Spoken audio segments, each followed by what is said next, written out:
True life is not fellowship, it's discipleship. It's not living, it's life. It's not religion, it's kingdom.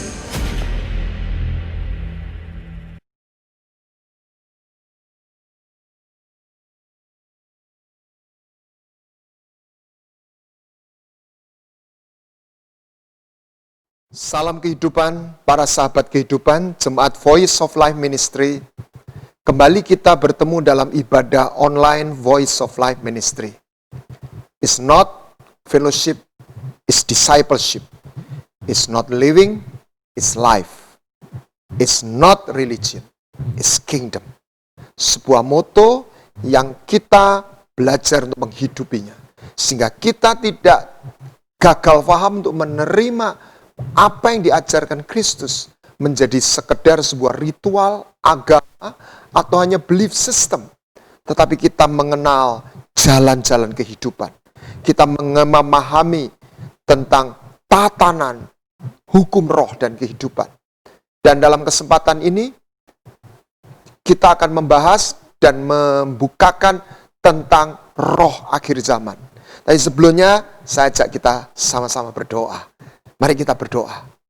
Bapa yang baik, kami minta beri kepada kami hati yang seperti tanah yang subur, pikiran yang terbuka, sehingga kami mampu menangkap kebenaran firman-Mu. Dan firman-Mu itu menjadi makanan, bahkan obat untuk menyembuhkan, melepaskan kami dari semua yang jahat. Di dalam nama Tuhan Yesus Kristus. Amin. Sahabat kehidupan, hari-hari ini kita melewati apa yang disebut pandemik COVID-19. Apa yang terjadi?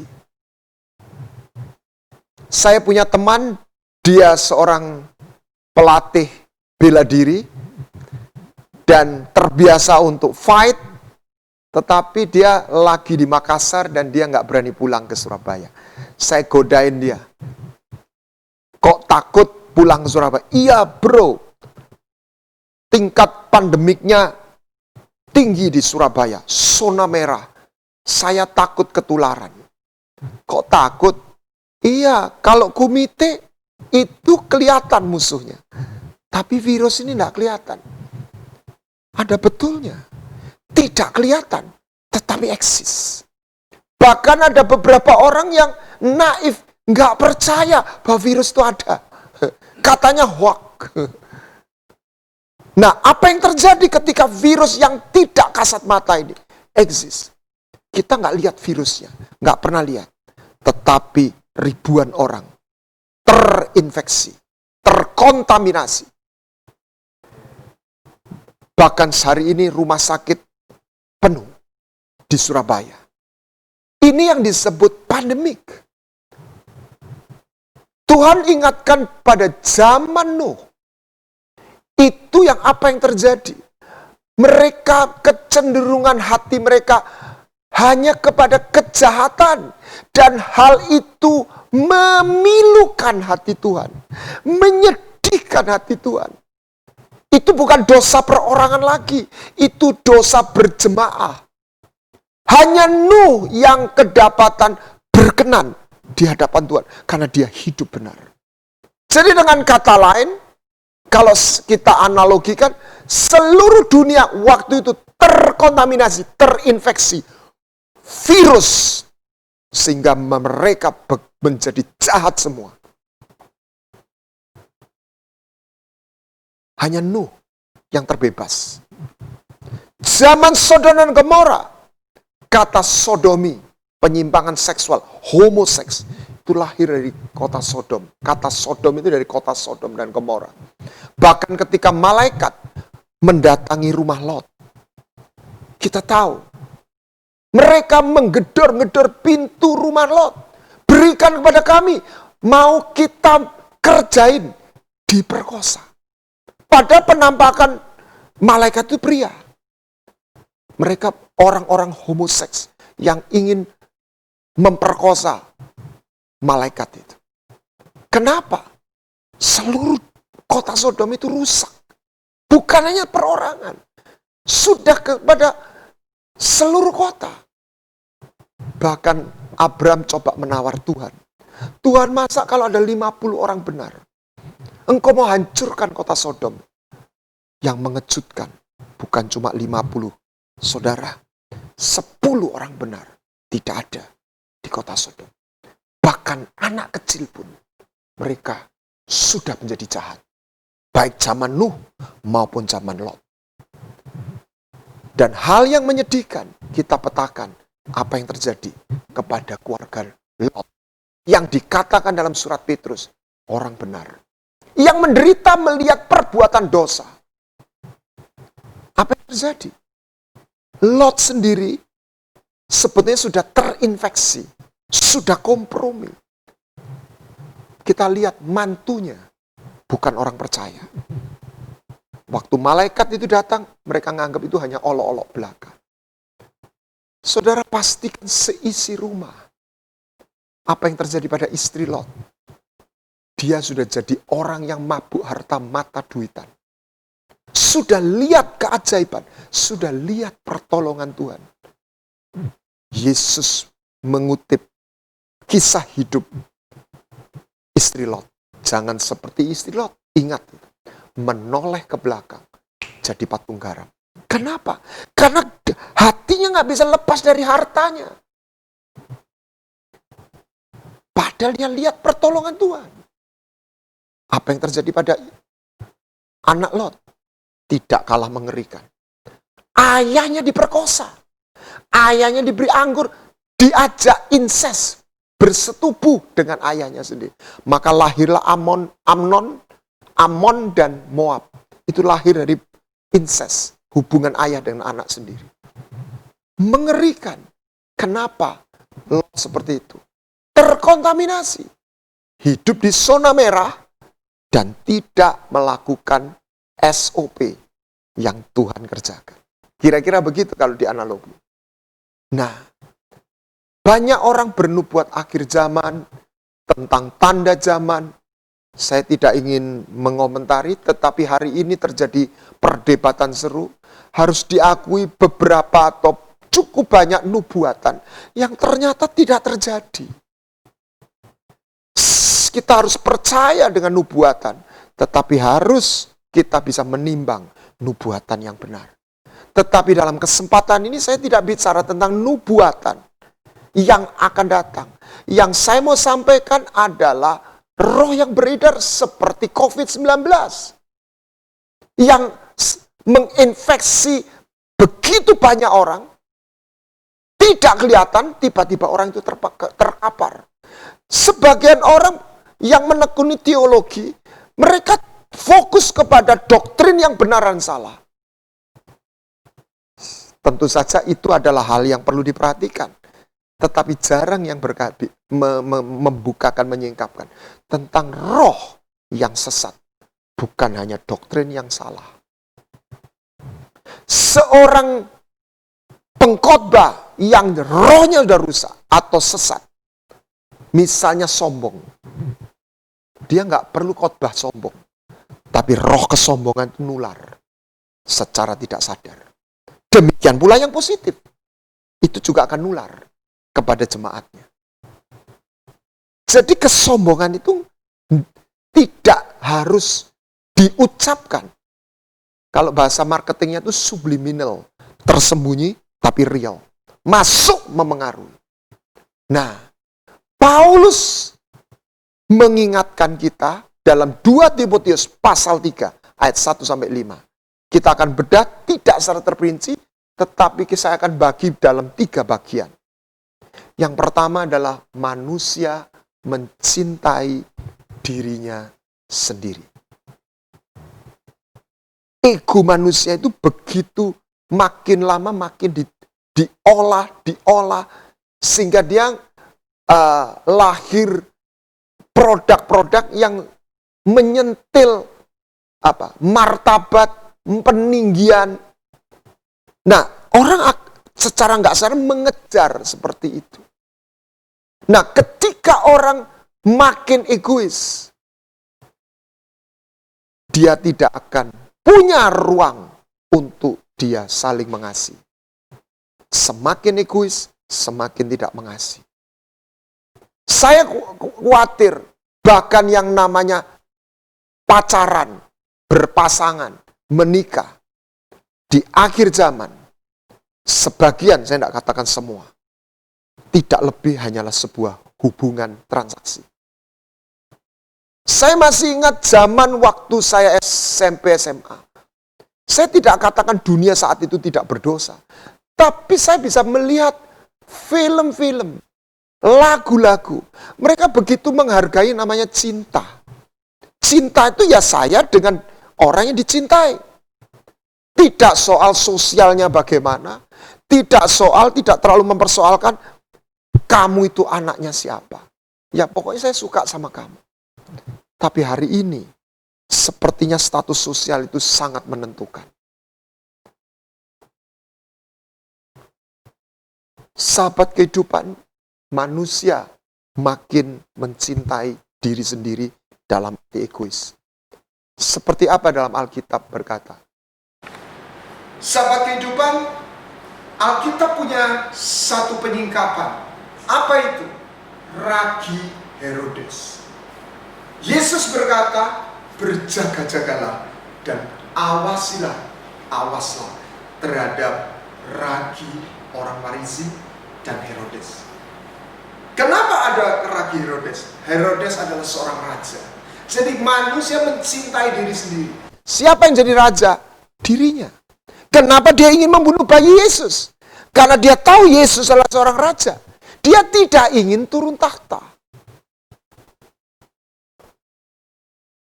Sekalipun kelihatannya dia beraktivitas hal yang baik. Tapi yang jadi raja adalah dirinya sendiri. Satu hari, ini Herodes yang lain, tetapi intinya adalah roh Herodes. Dia berpidato dan dipuja banyak orang. Ini bukan manusia, ini dewa. Ini luar biasa. Dan dia mungkin manggut-manggut. Dia menikmati penyembahan dari banyak manusia yang lain. Khalayak rame. Dan apa yang terjadi? Dia ditampar malaikat, dia mati seketika. Apa yang terjadi pada akhir zaman? Orang akan makin, narsis. Orang makin berpusat pada diri sendiri. Lawan dari cinta, itu bukan benci. Ketidakpedulian. Ketawaran hati. Ketika ego kita memenuhi seluruh space hidup kita, hati kita, pikiran kita, maka tidak ada space buat orang lain untuk kita lakukan dalam hidup ini, untuk kita peduli dalam hidup ini. Poin yang kedua adalah lover of pleasure, mencintai hawa nafsu. 2 Timotius 3 ayat 1-5. Mencintai hawa nafsu, bahasa Inggrisnya lover of pleasure, pecinta kenikmatan. Pleasure itu ada bahasa Jawa plesir. Pleasure. Pesta pora. Nah, ini. Yesus mengingatkan, jagalah diri hatimu, jangan syarat dengan pesta pora dan kemabukan. Paulus mengatakan, dengan menangis, aku harus mengatakan banyak orang hidup bukan sebagai musuh Yesus, tapi musuh dari salib Kristus. Ketika Injil itu diberitakan tanpa berita salib, cepat atau lambat, dia akan menjadi Injil yang menyimpang. Sekalipun untuk terima Tuhan, kita tidak perlu tersalib. Yesus yang tersalib. Tetapi untuk berjalan dan mengikut Tuhan, tidak hanya Tuhan yang tersalib. Kita harus rela tersalib bersama Dia. Kedagingan kita, manusia nafsu kita harus rela disalib. Nah, Paulus berkata ada banyak orang menjadi seteru salib Kristus. Tuhan mereka itu apa? Perut mereka. Nah, nanti kita akan lihat. Nah, zaman Nuh. Mana ini? Zaman Nuh.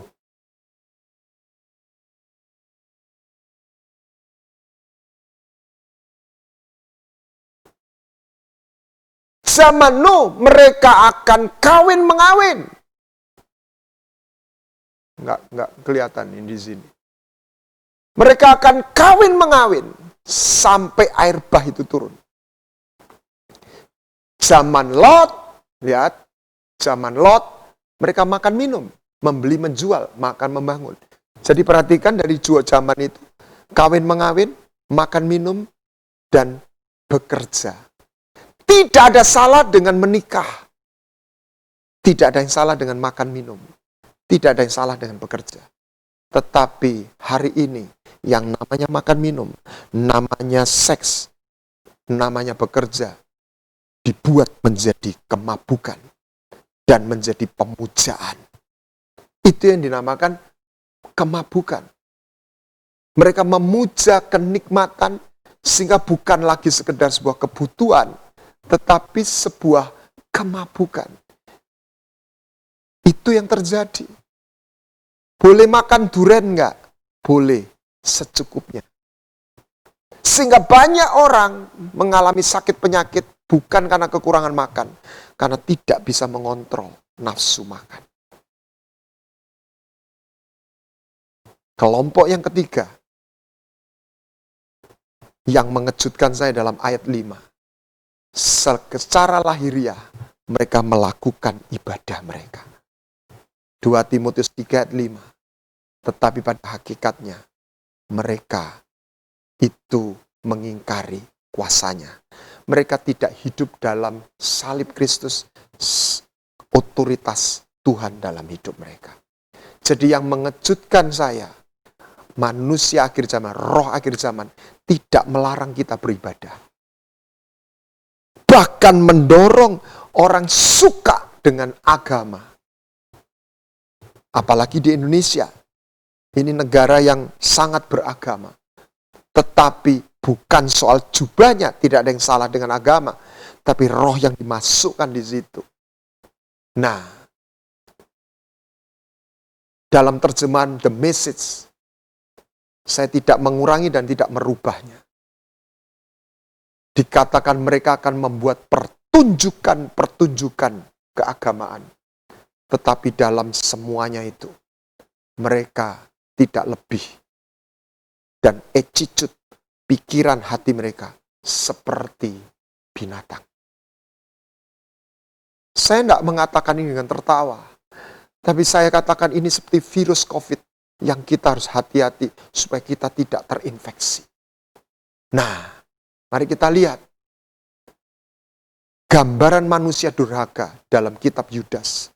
Yang mengejutkan saya ada 3 kelompok. Kain, Biliam, dan Korah. Ketika saya renungkan, ketiganya itu adalah profil, figur orang yang terlibat dalam kegiatan aktivitas rohani. Bagaimana Kain juga membangun mezbah. Bagaimana Kain lari setelah dia membunuh Habel adiknya. Dia membangun kota. Dalam Alkitab Perjanjian Lama, kalau dikatakan orang membangun kota, itu artinya membangun pusat penyembahan. Nimrod membangun kota, membangun pusat penyembahan. Dan Kain membangun kota, dia membangun pusat penyembahan. Mari kita melihat, kenapa 3 orang ini dalam kitab Yudas dianggap, diprofilkan sebagai manusia durhaka. Celakalah mereka. Karena mereka mengikut jalan yang ditempuh Kain. Dan karena mereka oleh sebab upah menjeburkan diri dalam kesesatan Biliam.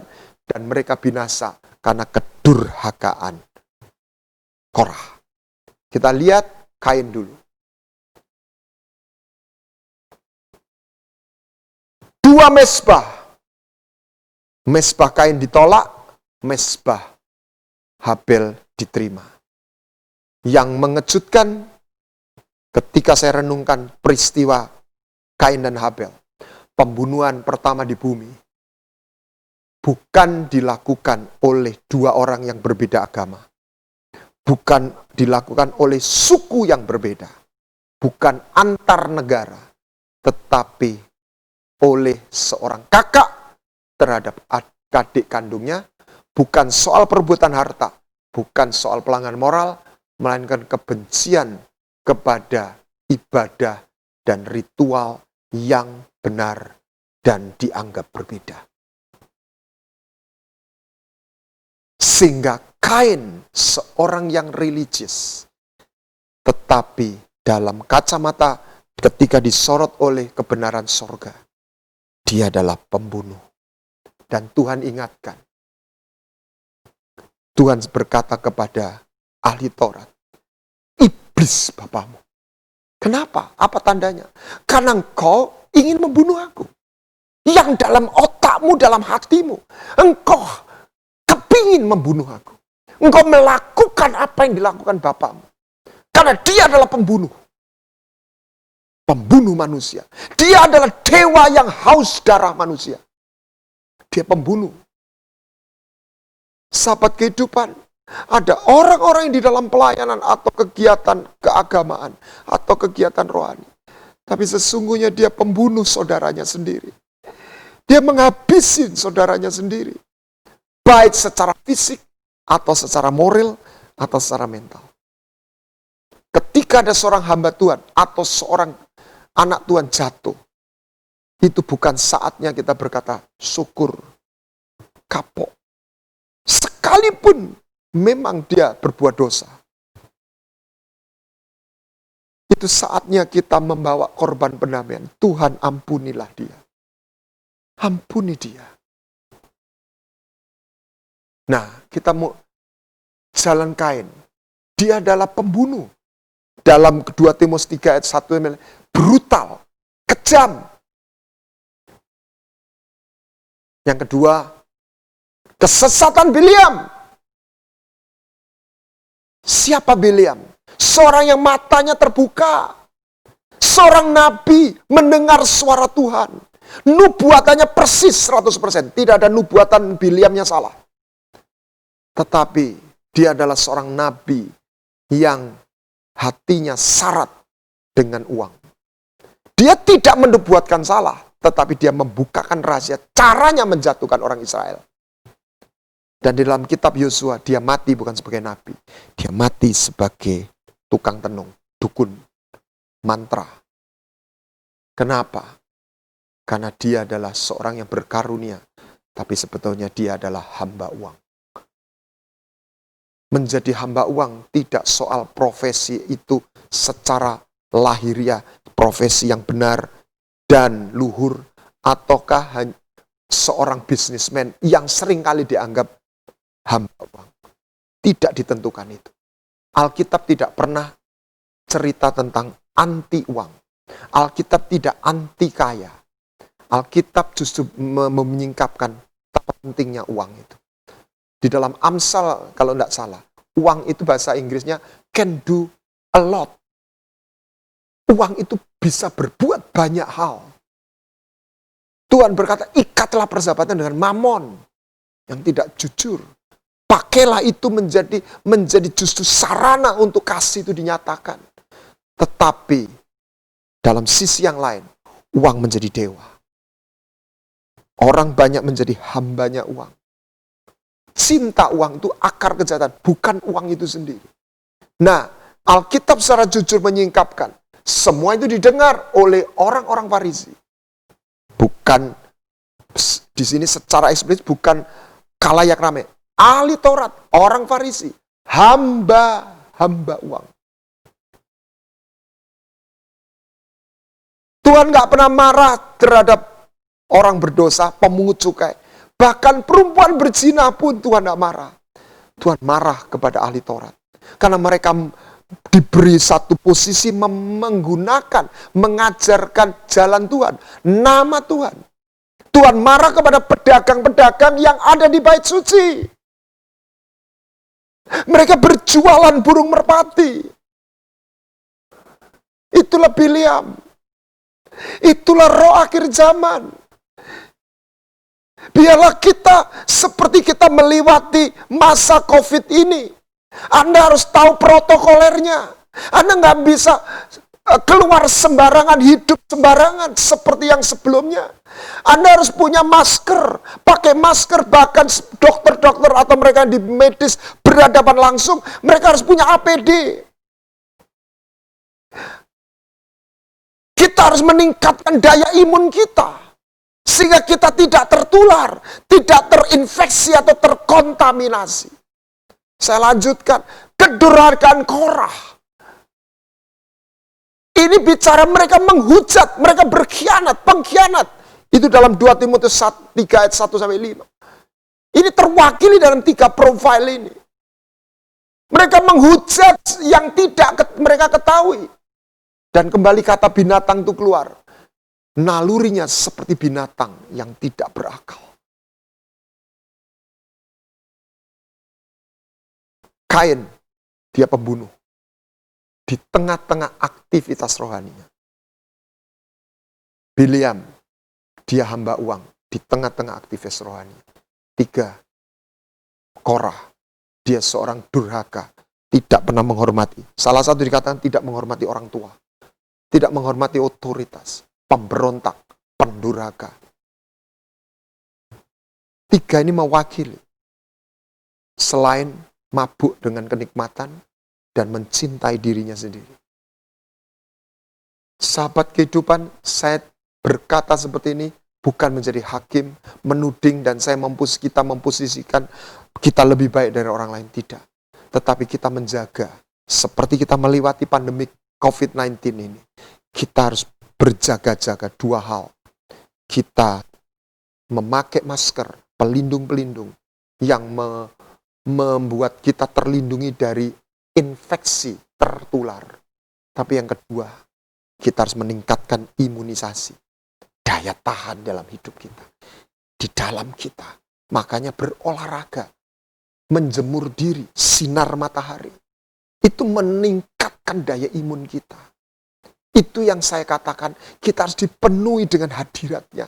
Kita harus dipenuhi dengan rasa dan cinta. Sehingga kita terlepas, kita tidak terinfeksi. Bahkan ketika virus itu menyentuh kita, mungkin kita berada di satu ruangan atau satu lingkungan, tapi kita punya daya imun yang cukup untuk menolak virus itu. Dan itu tidak setiap orang. Pastikan daya imunmu cukup. Bahkan tinggi. Engkau harus rajin berolahraga. Engkau harus rajin melatih otot rohanimu. Engkau rajin tinggal dalam hadirat Tuhan, berjemur matahari, sinar kemuliaannya, sehingga daya imunmu itu naik. Ada zat di dalam tubuhmu itu bangkit dan teraktivasi. Ada Roh Kudus yang mengalir dalam hidupmu. Ini analoginya. Yang mengalir dari dalam manusia rohmu. Oleh sebab itu dalam Markus 9 ayat 49. Karena setiap orang akan digarami dengan api. Garam itu bicara rasa. Bahasa Inggris, for everyone will be seasoned with fire.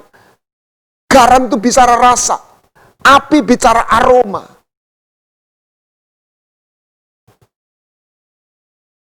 Orang ketika dia hidup, dia menjalani waktu. Melewati lorong waktu. Dan banyak orang ketika dia menjadi tua.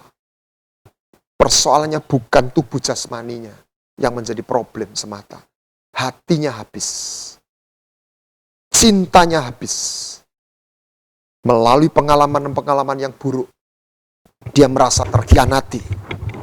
Dia merasa dikecewakan. Makanya Tuhan berkata, berbahagialah orang yang tidak kecewa dan menolak aku.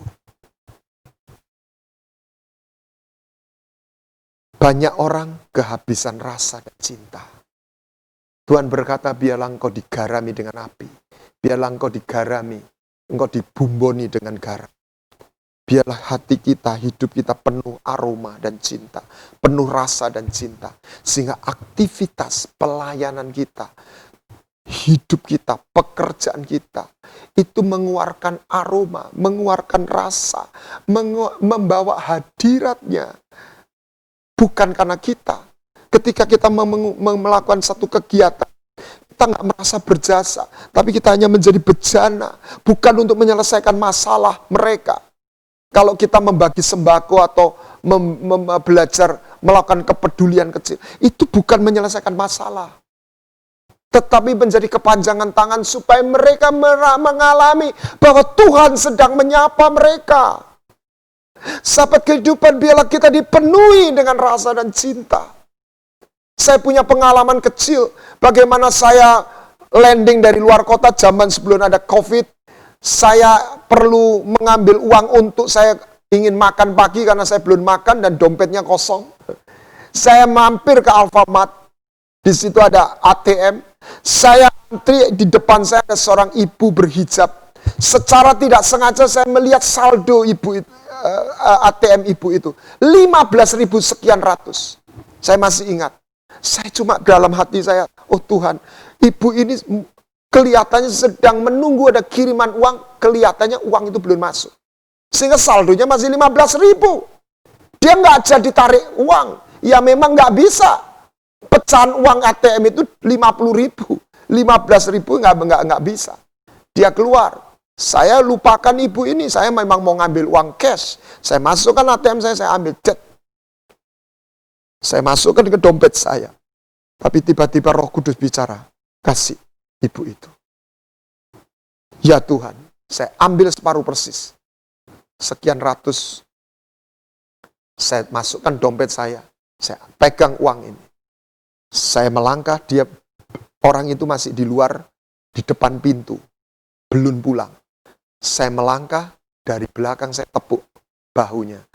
Sembari saya tempelkan uang di tangan saya ke tangannya. Coba bayangkan kalau itu ibu itu adalah Anda dan saya.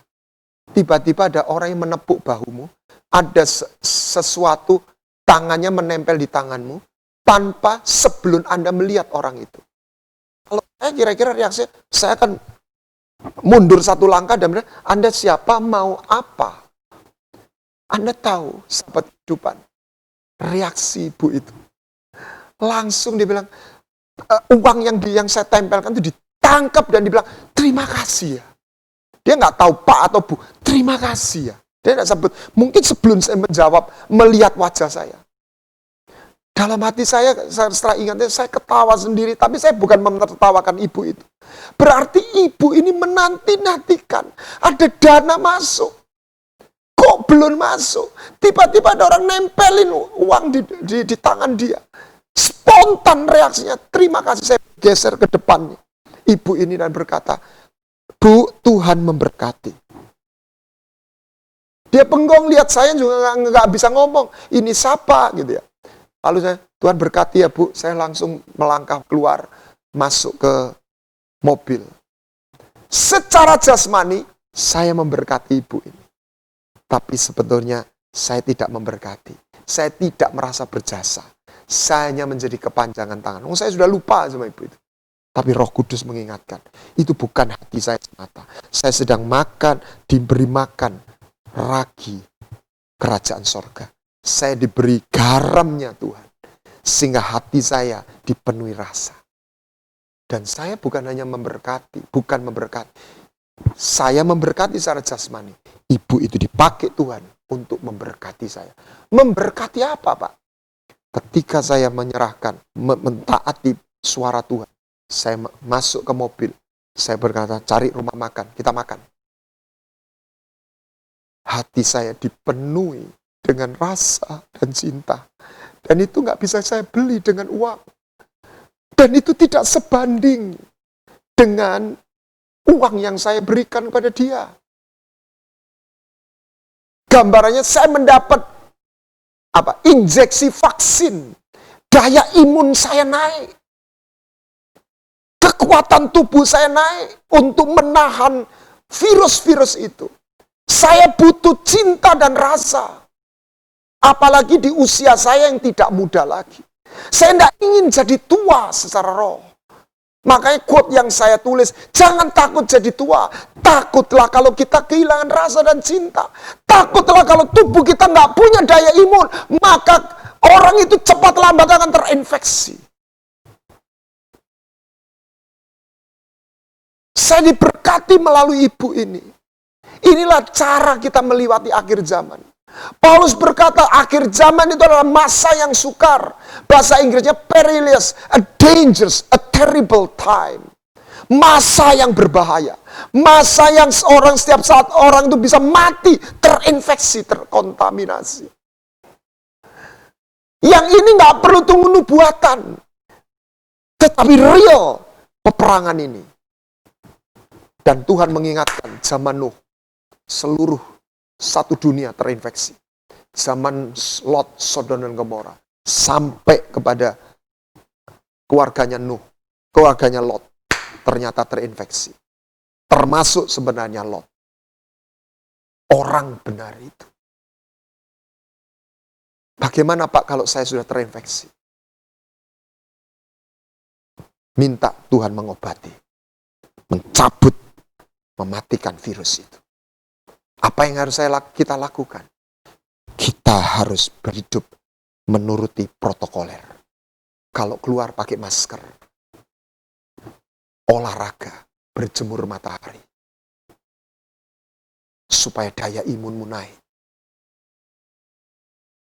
Supaya daya imun adalah kekuatan untuk menahan virus-virus itu. Sahabat kehidupan, mari kita lewati akhir zaman ini dengan tinggal di dalam hadirat-Nya, dengan kita menyimpan dan terus meminta rasa dan cinta, sehingga virus-virus roh-roh akhir zaman yang menyesatkan, pembunuhan, pengkhianatan, kemabukan, kedurhakaan, pemujaan diri sendiri, itu boleh kita dibebaskan, kita dilepaskan, sehingga kita boleh beribadah seperti Habel. Ibadah kita boleh naik ke hadirat Tuhan. Kita dikenal, nama kita dikenal, bukan kata orang. Nama kita dikenal, meterai milik Kristus, itu real terjadi di dalam hidup kita. Sahabat kehidupan, mari kita rindu itu terjadi di dalam hidup kita. Kiranya rahmat kasih karunia Tuhan menyertai kita semua. Amin. Mari kita berdoa. Bapa, terima kasih untuk vaksin, untuk daya imun, untuk hadirat-Mu, untuk firman-Mu. Bawa kami untuk rindu akan firman-Mu dan tinggal dalam hadirat. Sehingga kami boleh lepas dari roh-roh akhir zaman. Kami tidak terinfeksi dan terkontaminasi. Kami ingin melakukan tugas dan kegiatan pelayanan. Tidak lahir dari sekedar sebuah program, tapi lahir dari hati-Mu. Kami boleh menjadi bejana yang menampung hati-Mu. Kami boleh jadi tangan terulur untuk orang lain, bukan karena kami berjasa, tapi kami boleh diberi kesempatan menjadi bejana, menjadi saluran di mana hati dan kasih-Mu, kuasa-Mu boleh dinyatakan. Terima kasih Bapa. Pegang dan jagai hati kami, supaya kami boleh melewati akhir zaman ini tanpa terkontaminasi oleh roh-roh yang menyesatkan. Kiranya anugerah-Mu terus menyertai kami semua. Di dalam nama Tuhan Yesus Kristus kami berdoa. Amin. Sahabat kehidupan, kita akan kembali bertemu minggu berikutnya. Kiranya Voice of Life Ministry, channel True Life Channel boleh terus Anda ikuti. Saya percaya ada banyak penyingkapan tentang tatanan kehidupan, tentang rahasia kerajaan surga. Boleh kita belajar bersama, dan itu disingkapkan, dan itu akan mengubah hidup kita. It's not fellowship, it's discipleship. It's not living, it's life, it's not religion. It's kingdom. Salam kehidupan. Amin.